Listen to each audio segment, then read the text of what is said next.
Well, in light of the recent events that happened in Turkey and Syria, I thought it'd be pretty fitting to talk about earthquakes. So what you're looking at right now are the tectonic plates around the globe. Now, these are huge pieces of crusted upper mantle that are shifting around the earth at a couple centimeters per year. Now, when they rub up against each other, this creates a lot of friction and tension. And when that releases, this is where we get many of the earthquakes that happen around the globe.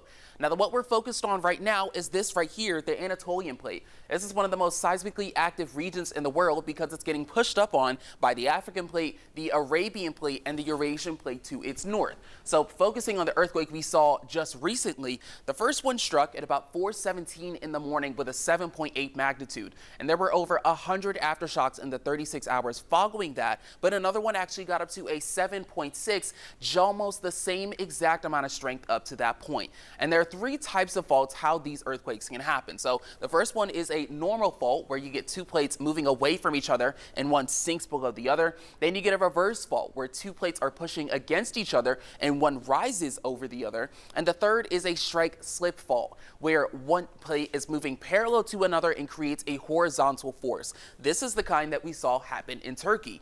Now, can we see this happen in the U.S.? Actually, yes, we can. We have the San Andreas fault, which is also a strike slip fault, similar to like in Turkey, and we've kind of been waiting for this to pop off for quite a while, but it just hasn't happened yet.